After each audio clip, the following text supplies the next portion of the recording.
अस्सलाम वालेकुम फ्रेंड्स, कैसे हो आप? उम्मीद करती हूँ आप सब खैरियत से होंगे, ठीक ठाक होंगे।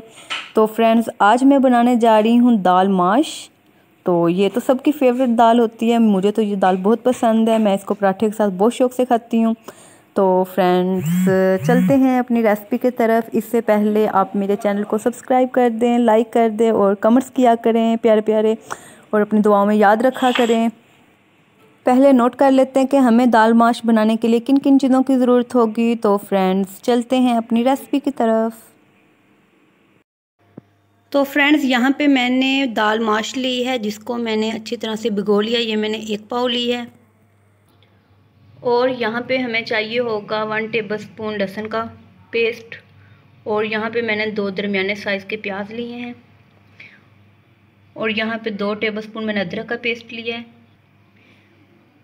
और यहाँ पे मैंने 3 टमाटर लिए हैं छोटे साइज़ के, जिसको मैंने काट लिया है।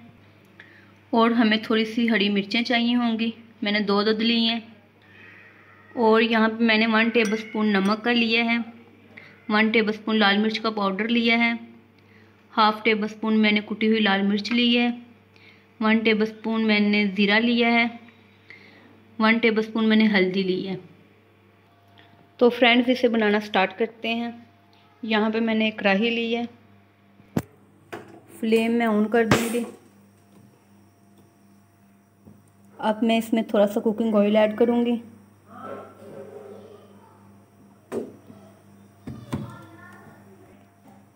अब इसके अंदर जाएंगे प्याज।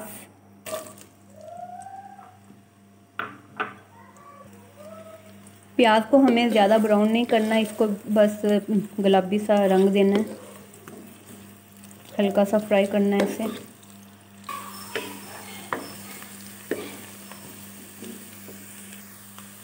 प्याज जो है वो हमारा यहाँ पे फ्राई हो गया है। तो अब मैं इसके अंदर लहसुन और अदरक का पेस्ट ऐड करूँगी।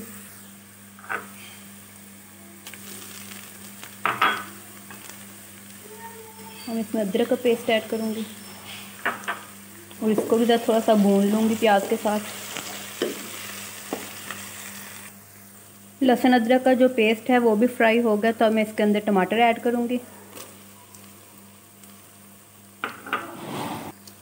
अब टमाटरों को भी अच्छी तरह से भून लूँगी। टमाटरों को मैंने अच्छी तरह से भून लिया है। तो अब मैं इसके अंदर जो मसाले हैं वो ऐड करूँगी। इन्हें भी अच्छी तरह से मिक्स कर लूँगी।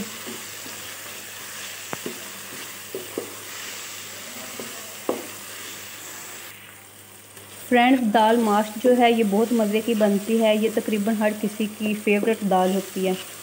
तो आप भी इसको ज़रूर ट्राई करिएगा। मैंने यहाँ पे सादी दाल ली है, आप चाहें तो यहाँ पे छिलकों वाली दाल भी इस्तेमाल कर सकते हो।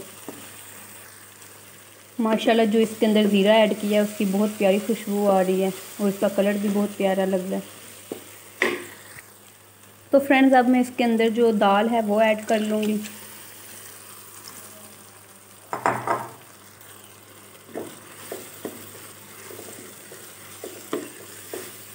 हमें दाल को जो है मसाले के साथ भूनना नहीं है। इससे ऐसा होता है कि जो दाल होती है वो हार्ड हो जाती है। अब मैं इसके अंदर हरी मिर्चें ऐड कर दूंगी। अब हमें इसके अंदर सिर्फ इतना पानी ऐड करना है कि जो हमारी दाल है वो अच्छे से गल जाए।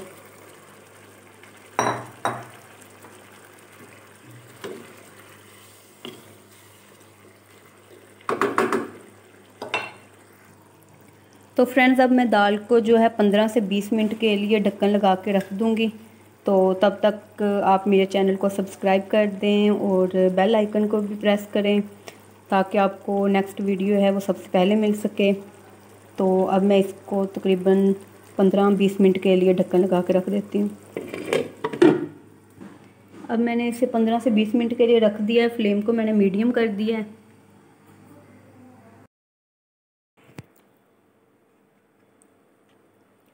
माशाल्लाह से जो हमारी दाल माश है वो रेडी हो गई है। ये साइडों पे जो ऑयल है वो आना शुरू हो गया है।